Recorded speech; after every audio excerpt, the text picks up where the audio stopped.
अस्सलाम वालेकुम my dear students, उम्मीद है कि आप सब ठीक होंगे। आज बच्चों हमारा लेक्चर नंबर 6 है, क्लास हमारी ICOM 1। सब्जेक्ट हम बच्चों पढ़ रहे हैं अकाउंटिंग। चैप्टर नंबर 8 हमने स्टार्ट किया था, cash book and bank reconciliation statement. Last lecture के अंदर बच्चों हमने इसकी एक्सरसाइज नंबर 3 सॉल्व की थी। आज हम इंशाल्लाह एक्सरसाइज नंबर 4 एंड 5 जो है वो सॉल्व करेंगे। तो सबसे पहले क्वेश्चन को रीड कर लेते हैं। From the following information prepare bank reconciliation statement as on 31 July 2010। तो सबसे पहले तो बच्चों आपने इसका फॉर्मेट बना लेना है।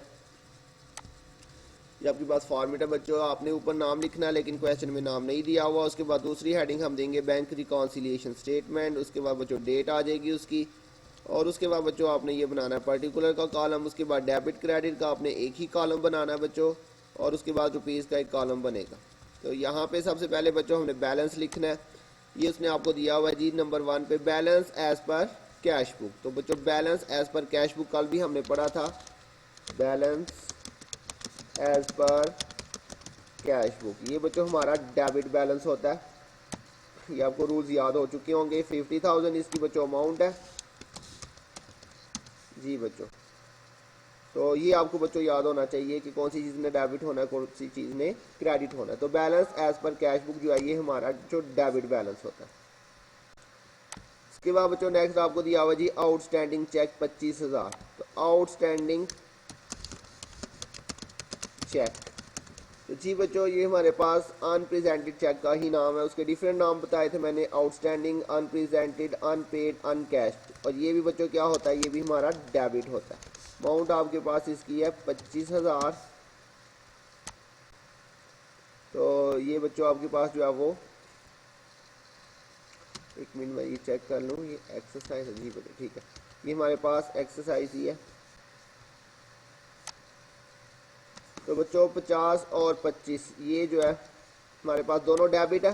तो डेबिट डेबिट मैंने बताया था बच्चों आपको प्लस कर देंगे। तो 50 और 25 ये कितना हो जाएगा 75,000। ये प्लस होके 75,000, चूंकि दोनों ही डेबिट है तो डेबिट साइन ही आ जाएगा दोनों के साथ। ये बच्चों आपने बहुत ध्यान से यहाँ पे लिखना। अगर आपने यहाँ पर एक भी गलती कर दी तो आगे से सारा क्वेश्चन आपका ऑटोमेटिकली गलत होता जाएगा और कोई नंबर आपको नहीं मिलेंगे। इसके बाद नेक्स्ट है बच्चों अनक्लियर्ड चेक। अनक्लियर्ड चेक हमारा बच्चों क्या होता है, अनक्लियर्ड चेक। ये बच्चों इसके मैंने डिफरेंट नाम बताए थे, अनक्लियर्ड, अनक्रेडिटेड चेक। तो ये हमारा बच्चों अनकलेक्टेड चेक, ये हमारा क्रेडिट होता है। इसकी अमाउंट बच्चों उसने आपको बताई हुई है 15,000। अब बच्चों देखिए जी एक डेबिट है और एक क्रेडिट है, तो इसलिए आप दोनों का क्या लेंगे, डिफरेंस लेंगे। ये 75,000 और माइनस 15,000, दोनों का डिफरेंस लेंगे। और बच्चों साइन कौन सी वैल्यू का आएगा, जो बड़ी वैल्यू है। बड़ी वैल्यू है 75,000, इसका साइन है डेबिट, तो ये आपके पास इसका डेबिट साइन आ जाए। उसके बाद नेक्स्ट बच्चों आपके पास है insurance premium paid by bank. तो इंश्योरेंस जो है वो बैंक ने पे कर दिया बच्चों, तो ये हमारे पास से पैसे जा रहे हैं। तो जब हमारे पास से पैसे जा रहे हैं तो हमने इसको क्रेडिट कर देना। Insurance premium paid by bank, insurance premium paid by bank. और ये बच्चों क्या होगा, क्रेडिट होगा। जब भी पैसे जा रहे हैं तो हमने उसको क्रेडिट कर देना। 10,000 इसकी वैल्यू है बच्चों। अब बच्चों फिर से ये जो है एक डेबिट और एक क्रेडिट है, तो इनको आपस में क्या कर देंगे बच्चों, माइनस कर देंगे। तो 60 में से 10,000 माइनस किया तो ये आपके पास 50,000 आ जाएगा। और वैल्यू जो है वो डेबिट वाली बड़ी है, तो इसलिए जो साइन है वो भी क्या आएगा, डेबिट साइन आ जाएगा। इसके बाद जो लास्ट एंट्री है, customer has directly deposit into bank 5,000। तो ये बच्चों जब भी हमारे पास हमारे अकाउंट में पैसे आएंगे तो हमने उसको डेबिट कर देना। तो ये आ जाएगा डायरेक्ट डिपॉजिट बाय कस्टमर। तो ये बच्चों हमारा डेबिट होगा। अमाउंट आपके पास है 5,000।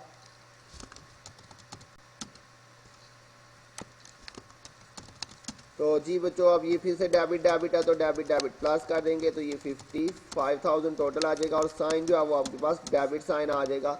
अब यहाँ पे ऊपर बच्चों उसने आपको कैश बुक का बैलेंस दिया था, तो यहाँ पे नीचे हम लिखेंगे पासबुक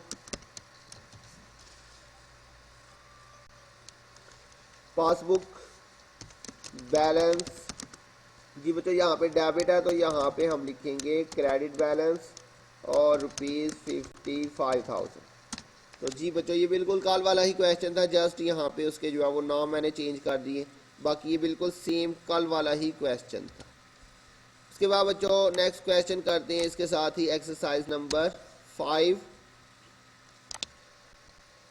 इसके अंदर लिखा हुआ जी from the following particulars prepare a bank reconciliation statement of mister Khalid as on 31 December 2010।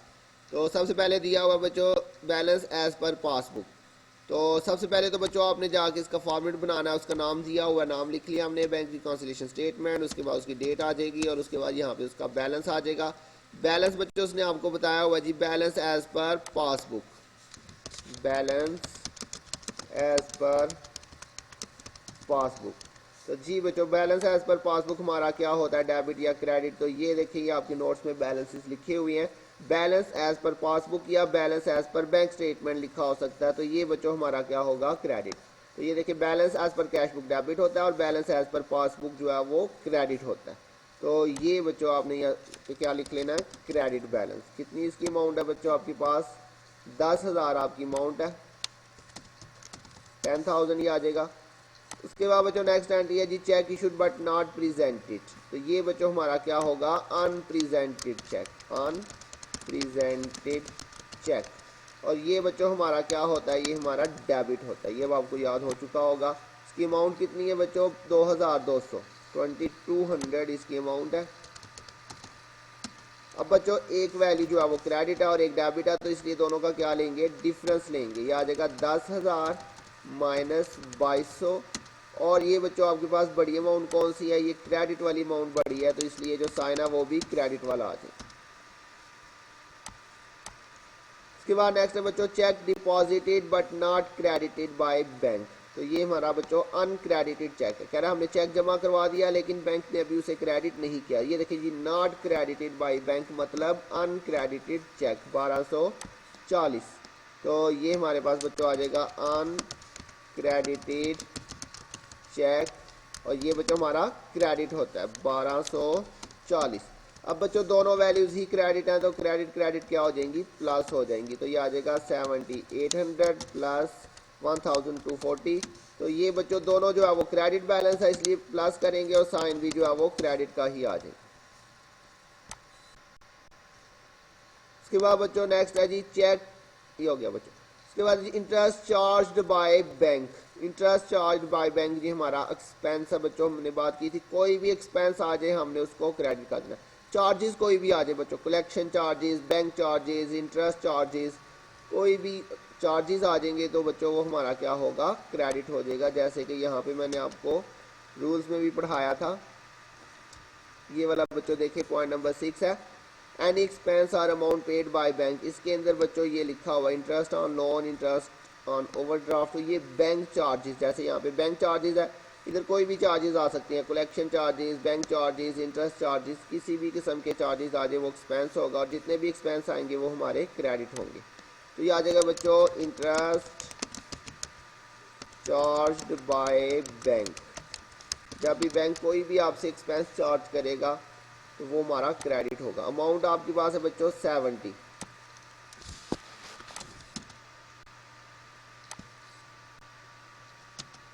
तो बच्चों क्रेडिट क्रेडिट फिर से क्या हो जाएंगे, प्लस हो जाएंगे 9040 प्लस 70।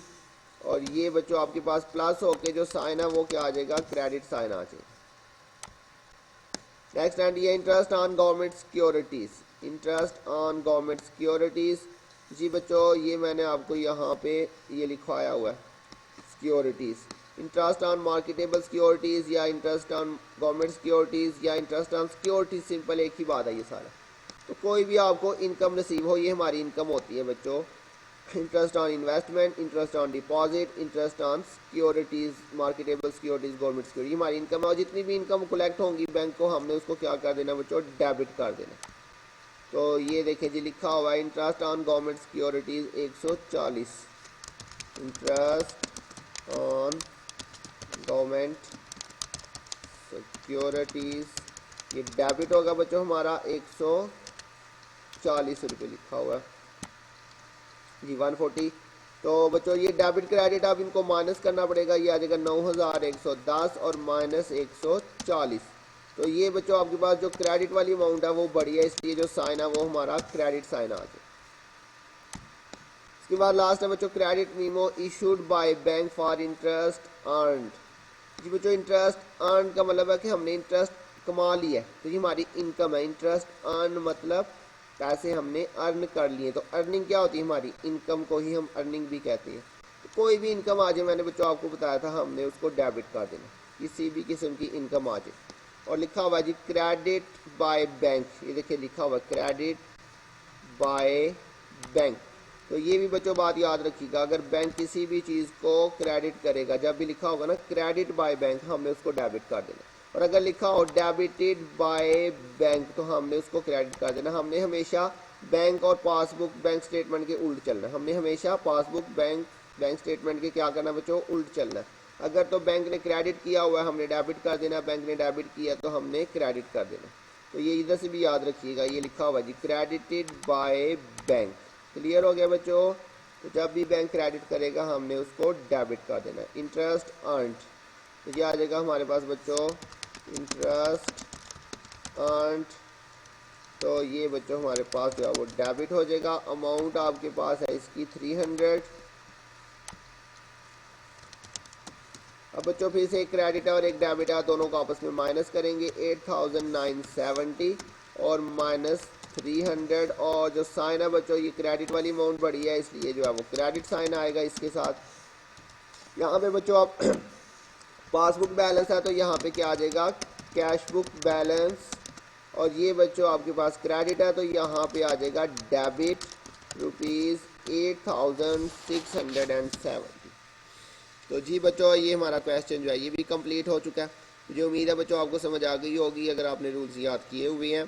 तो आज आपने बच्चों होमवर्क के तौर पे जो है वो नेक्स्ट प्रॉब्लम नंबर 4 और 5 जो है वो आपने सॉल्व करनी है प्रॉब्लम्स के तौर पे, जो उसकी प्रॉब्लम्स है। अगर आपको किसी पॉइंट की समझ नहीं आती तो बच्चों ज़रूर पूछिएगा। अपना ध्यान रखिएगा, बहुत जल्द मिलेंगे नेक्स्ट लेक्चर के साथ। तब तक के लिए अल्लाह हाफिज़।